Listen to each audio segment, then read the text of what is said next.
한 번 더 따라 하실까요? 제 8계명 도둑질하지 말라. 오늘 설교 제목이 살벌합니다. 그냥. 근데 뭐 이번 주만 살벌한 게 아니라 10계명의 우리 말씀을 나누면서 그곳에 담겨진 하나님의 마음을 보고 있는데요. 10계명은 하나님과의 관계, 또 낳아주셔 키워주신 부모님과의 관계, 그리고 이웃과의 관계, 세 가지 면에서 우리가 무엇을 어떻게 해야 되는지를 가르쳐주고 있는데, 사실은 하나님과의 관계지만 누구를 위한 계명일까요? 나 자신을 위한 계명입니다. 하나님과의 관계가 올바르면 내가 복을 받는 거예요. 복이라고 하는 단어가 조금 그렇게 좀 거슬린다고 한다면, 내가 사람답게 살고 인간답게 살고 생명답게 살아갈 수 있도록 하나님께서 보장하시는 것입니다. 믿으십니까? 그래서 내 앞에 다른 신을 두지 말라. 우상을 숭배하면 안 되는 거예요. 하나님 나를 소중하게 기억하고 하나님의 성호를 당연히 망령되이 걸으면 안 됩니다. 이건 삶을 살아가면서 마치 불에 손대면 안 된다는 것과 아주 당연한 원칙과 같아요. 우리 육신이 불 속에 손을 집어넣으면 어떻게 될까요? 당연히 그건 큰일 나는 일입니다. 마찬가지입니다. 하나님과의 관계 속에서 절대로 손대지 말아야 될 것은 하나님에 대한 것 아니겠습니까? 하나님과의 관계가 온전히 잘 세워져야 비로소 우리의 삶이 안전할 수 있다는 것이죠. 부모님은 참 하나님이시면서 가장 가까운 이웃 아닙니까? 사실상 부모님을 하나님이라고 말하긴 그렇지만 하나님이 주시는 눈에 보이는 하나님과 같은 존재 아닙니까? 우리에서 기꺼이 모든 걸 헌신해 주시는 그 부모님 어떻게 하라고요? 그를 공경하라. 그래야 내가 땅에서 잘 되고 장수하리라. 이건 하나님께서 주시는 생명의 안전도 효에 대해서 뭐 당연히 강조해야 되겠고, 그렇다고 또 일부러 말할 것도 없어 보이긴 하지만, 그러나 효에는, 부모를 공경하는 곳에는 하나님의 약속이 있는 첫 계명이다. 한번 따라 하실까요? 약속 있는 첫 계명. 부모를 공경하면 내가 땅에서 잘 되고 장수하리라. 역시 부모를 공경하는 것은 부모를 위한 것이긴 하지만 누구를 위한 것입니까? 자기 자신을 위한. 그래서 계명의 목적은 뭐냐면 너 자신을 위해서입니다. 나 자신을 위한 것입니다. 그래서 이웃의 관계 속에서 살인하지 말라, 간음하지 말라, 6계명, 7계명, 그리고 오늘 8번째로 8계명, 도둑질하지 말라. 이미 새벽에 나오신 분들은 이 10계명을 구약적으로만 접근하면 의미가 별로 없죠. 반쪽밖에 되지는 않죠. 과연 예수님은 이 계명을 어떻게 복음적으로 재해석하셨는지, 마태 5장 6장 7장의 산상복음에 옛사람에게 들은 바 너희는 이렇게 하라고 들었지만 나는 이제 너희에게 이렇게 말한다. 구약시대 성도들은 이 이야기를 못 들었어요. 그냥 살인하지 말라, 간음하지 말라, 도둑질하지 말라, 글자대로 그냥 문자대로 배웠습니다. 그러나 예수 그리스도 이후에 신학세 성도들은 놀랍죠. 예수님께서 재해석을 합니다. 살인하지 말라, 남을 꼭 죽여야만 살인이 아니라는 거예요. 너희가 마음속에 상대를 미워하고 아유 그냥 쉬쉬 하면 너도 이미 뭐한 거다. 네 마음속에 살인한 거다. 왜 이런 얘기를 만들까요? 왜 예수님께서는 온 인류를 살인자로 만들까요? 오늘 저와 여러분 이때까지 태어나서 살아가면서 넌 죽여버릴 거야. 어렸을 때부터 맨날 죽인다고 맨날 입에 배운 게 그거 같아요. 그런 소리를 안 해본 사람은 아무도 없습니다. 예수님의 관점에서 우린 전부 다 살인자와 같습니다. 난 태어나서 한 번도 그런 소리 안 해봤다. 오늘 이 시대에 성자를 만나려고 해야 되는데 없죠. 아무도 없어. 저도 수없이 했을 것 같아요. 너 죽을래? 그런 소리 해봤던 것 같아요. 어렸을 때 무슨 뜻인지도 모르고 아마 친구들끼리 싸우면서 아마 서로 겁주려고 했던 것 같은데, 그러나 성경은 말합니다. 너희가 형제를 해서 이 미친놈아, 나쁜 놈아, 바보야, 멍텅구리야, 그렇게 상대를 모욕하고 인격적으로 그를 공격하는 것도 너희는 이미 마음에 살인한 거다라는 말이죠. 굉장히 중요한 겁니다. 하나님, 예수님은 온 인류를 살인자로 만들려는 것이 아니라 살인한 사람이나 살인하지 않은 사람이나 너나 나나 다 똑같은 살인자에 불과하다는 거죠. 어떻게 서로를 향해서 돌을 던질 수 있다 없다? 돌을 던지려고 그러시는 것 같은데, 서로 돌을 던질 수 있다 없다? 정확하게 고백하셔야 돼요. 없다예요. 지금 TV에 고유정 실명을 말한다는 건 참 조심스럽지만 전 남편을 살해하고 토막을 냈는지 갈았는지 잘랐는지 막 시신을 여기저기다 갖다 뿌리고 뭐 그래서 지금 뭐 계속 어제 TV에도 또 나오더라고요. 그냥 돌려버립니다. 아유, 보고 싶지 않아서. 네, 그러나 우린 그 사람을 향해서 별의별 소리를 다 할 수 있죠. 이야, 저런 할 수 있습니다. 그러나 그럼에도 불구하고 구약적으로 볼 때는 그래요. 그러나 신약적으로 바라보면 누가 그 사람을 향해서 돌을 던집니까? 나도 남편을 죽이고 싶을 때가 있었다. 뭐 이렇게 말하는 것 자체가 애매하긴 하지만 어쨌든 서운하고 섭섭하고 미운 감정이 우리 속에 왜 없었겠습니까? 주여 우리 남편을 빨리 데려가 주시옵소서 기도한 적이 있다. 설마 그럴 리는 없겠지. 어쨌든 간에 마음의 어쨌든 감정의 아픔이나 실제적인 살인이나 성경은 똑같다고 말합니다. 저는 그 사람 편을 들자고 하는 얘기가 아니라 복음의 관점에서 본다면 이렇게 접근을 해야 됩니다. 상담자의 입장에 접근, 상담자의 입장은 상담자 앞에서 죄인은 없어요. 누군가 나를 상담하러 왔어. 마치 변호사를 찾아온 사람과 같아요. 내가 이런 문제에 빠졌는데 이 문제를 어떻게 했으면 좋겠습니까? 라고 상담하는 사람 앞에, 상담자 앞에 내담자는 죄인이 없어요. 왜? 그 사람이 문제가 있기 때문에 상담자를 찾아온 건 아니겠습니까? 저도 연대연합실에서 상담을 공부했는데 첫 선언이 그렇습니다. 상담자 앞에 죄인은 없어요. 죄가 있고 문제가 있기 때문에 상담하러 왔을 뿐입니다. 그래서 상담자가 이 나쁜 말 하면서 상담이 되겠습니까? 안 됩니다. 그 사람의 이야기를 끝까지 들어주고 무엇이 문제고 무엇이 아픔이고 그 사람 입장이 되어주고 그리고 거기서부터 문제를 풀어가는 것이 상담자가 하는 것입니다. 상담자가 얘기를 듣고 막 이렇게 화를 내고 쳐죽이는 뭐 이렇게 얘기게 되면 상담은 절대로 되지 않습니다.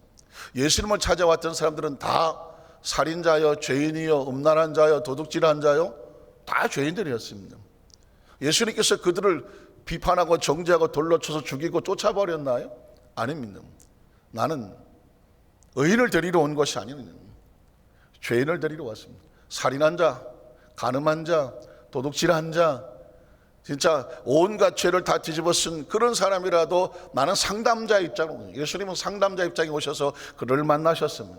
그리고 그와 함께 하셨으며 무엇이 문제인지를 들어주고 그리고 그에게 다시는 죄를 짓지 말라 새로운 기회를 주시려고 오셨다는 겁니다. 이게 복음입니다. 그래서 복음은 뭐냐? 피차에 서로 돌을 던지지 말라는 것입니다. 그래서 어느 목사님이 감옥에 가서 교도소 설교를 하러 가면 꼭 한다는 이야기가 그 얘기죠. 당신들이나 나나 똑같은 사람인데 당신들은 죄가 발각이 돼서 감옥에 들어 수용 생활을 하고 난 아직 내 죄가 발각되지 않아서 바깥에 돌아다니는, 그러나 하나님의 관점에 보면 당신들이나 나나 우린 다 모두 다 죄인이든 죄인이 없어 의인이라서 여기 와서 설교하고 있는 것도 아니고 당신들이 특별히 죄인이라서 그 속에 들어가 박혀 있는 것도 아니다. 하나님 관점에서 볼 때는 다 죄인이다. 누가 누굴 향해서 돌을 던지겠느냐? 사실 맞는 이야기 아니겠습니까? 누가 누굴 향해서 돌을 던지겠습니까? 십계명은 과연 우리에게 이걸 수용할 수 있느냐, 그걸 가슴에 새길 수 있느냐, 이게 없으면 계명은 반쪽으로 끝나고 맙니다. 간음하지 말라도 역시 마찬가지 아닙니까? 음란하고 타락한 거 손가락질 합니까? 물론 그럴 수 있습니다.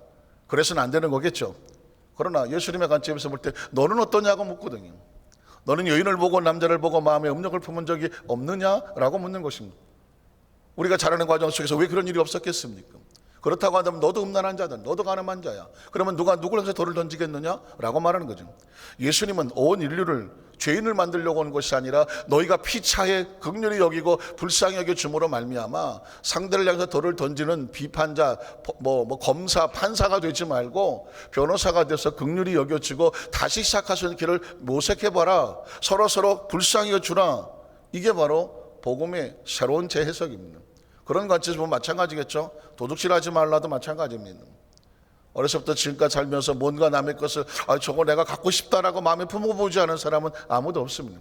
도둑질을 해서 감옥에 갇혀 있는 사람이나 그런 마음을 가지고 있으나 행동에 옮기지 않은 사람도 크리스찬의 입장, 예수님의 관점에서 볼 때는 너나 그 사람이나 다 같은 도둑놈이다.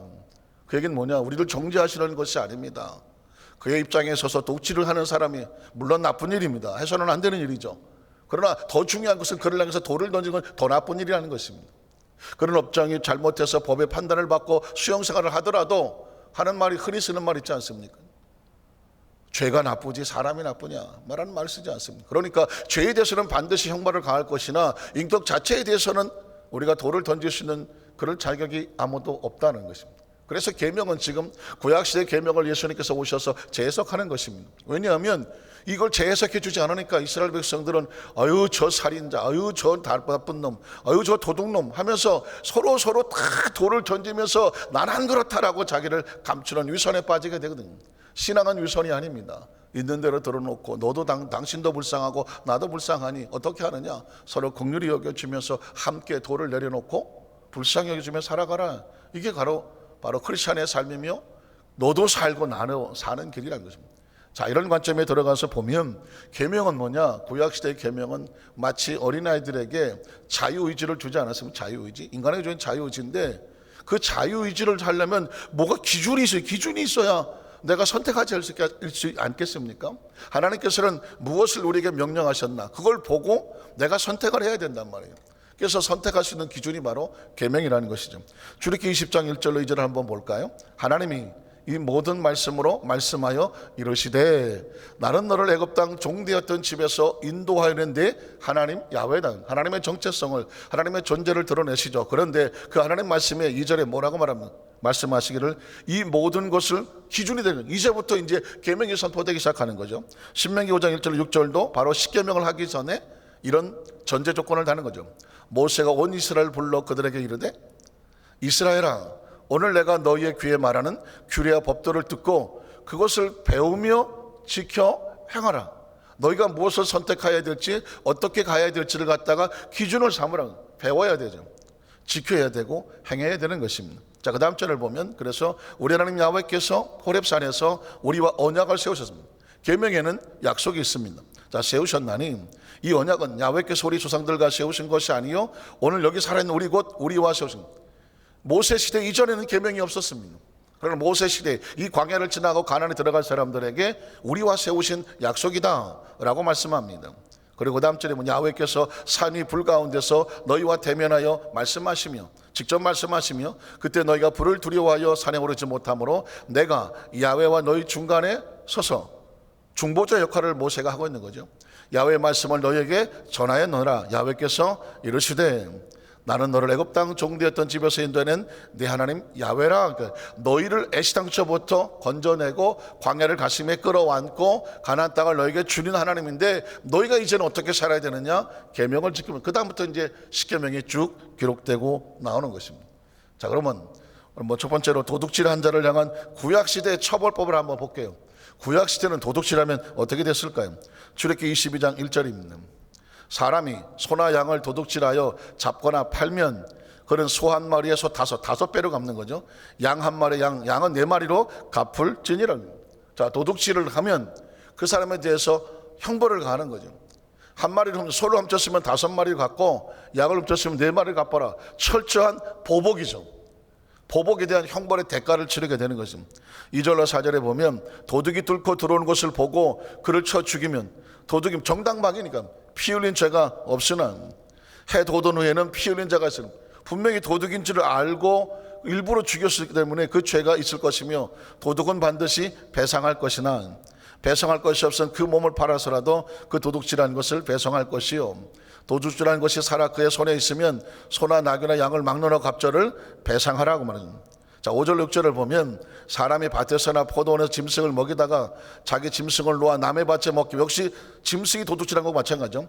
자기 밭에 가장 좋은 것과 자기 포도원에 가장 좋은 것으로 배상할 것이다.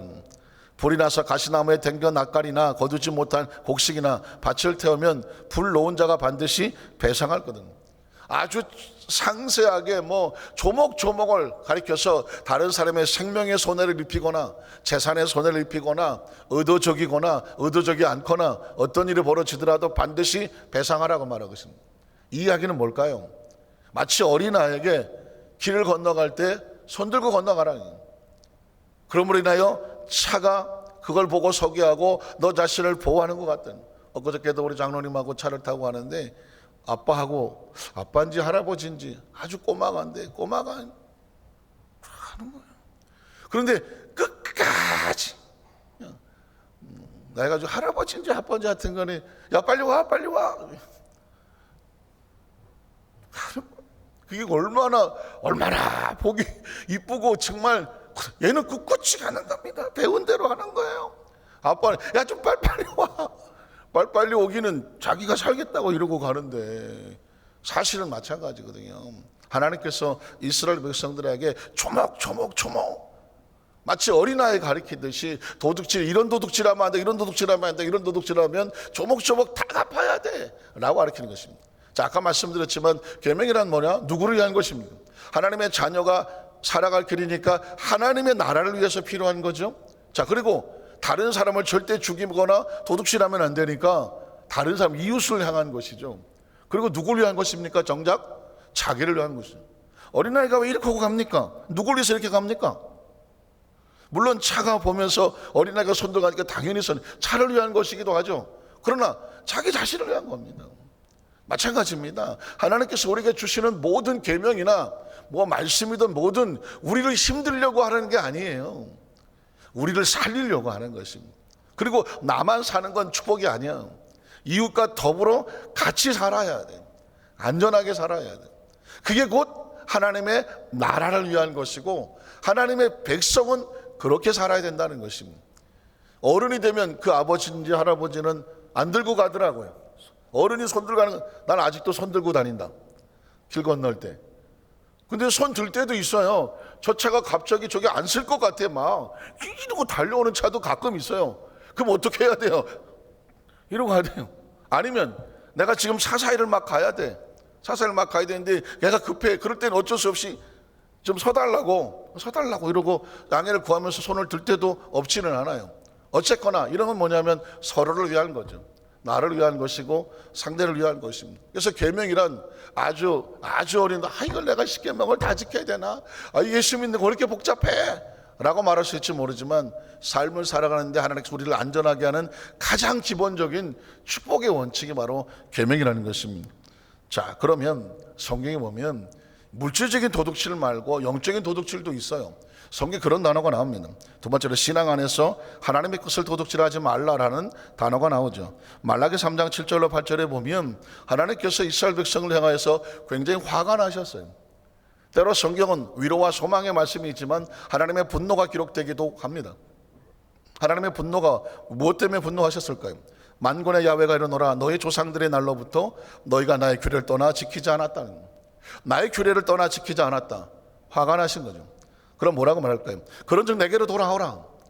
하나님께로 돌아온다는 건 다른 게 아닙니다. 하나님의 가르친 규례와 말씀대로 돌아오라는 것입니다. 자, 그리하면 나도 너희에게로 돌아가리라 했던 하나님과 자기 백성 아까 언약으로 만났습니다. 약속으로 만났기 때문에 너도 약속을 지켜야 나도 약속을 지킨다는 거죠. 사회는 전부 약속과의 관계 아닙니까? 뭐 부부도 약속이고 부모 자식도 뭐 약속이죠. 어떻게 해야 된다고 뭐 일일이 가르치진 않아야 되지만 무언의 약속들이 있다면 그 약속들이 서로 지켜질 때 비로소 관계가 올바로 되지 않습니까? 신앙은 약속입니다. 교회도 약속 아닙니까? 성도는 이렇게 해야 되고 하나님의 백성은 이렇게 해야 되고 재직은 이렇게 해야 되고 약속이 있는 거예요. 그 약속을 비춰나갈 때에 그 단체가 그 공동체가 은혜롭고 아름다워지는 거죠.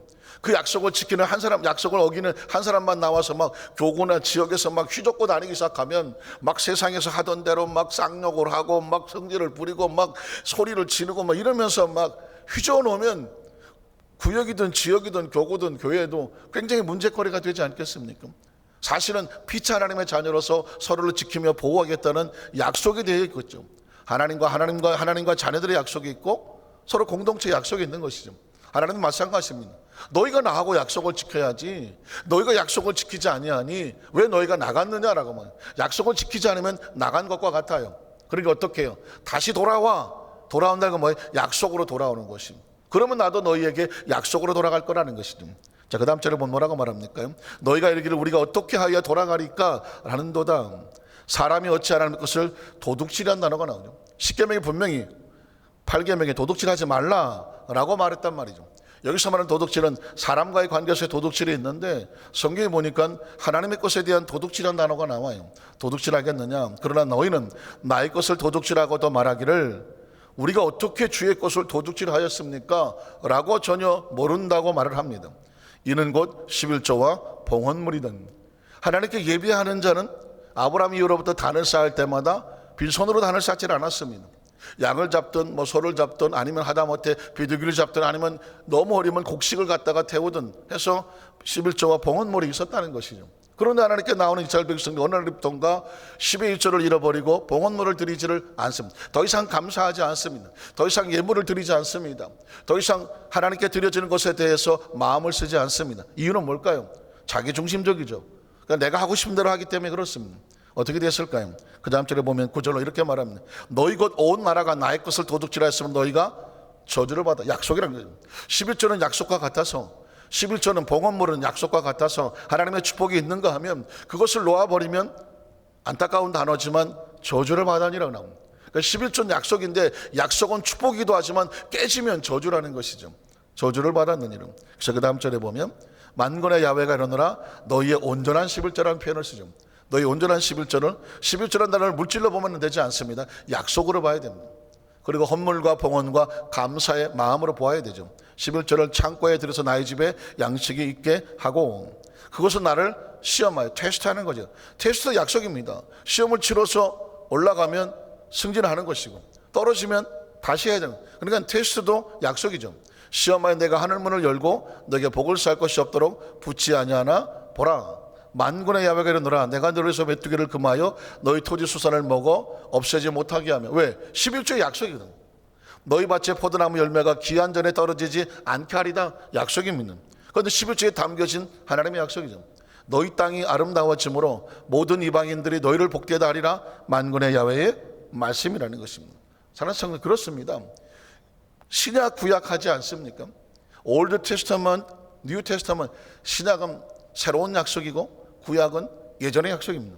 그러니까 하나님은 약속이 하나님이고요, 신약은 약속입니다. 천국은 약속으로 가는 것입니다. 예수를 믿는다는 것 약속입니다. 주 예수를 믿으라 그러면 너와 내 집이 구원을 얻으리라. 약속입니다. 예배도 약속이고 기도도 약속입니다.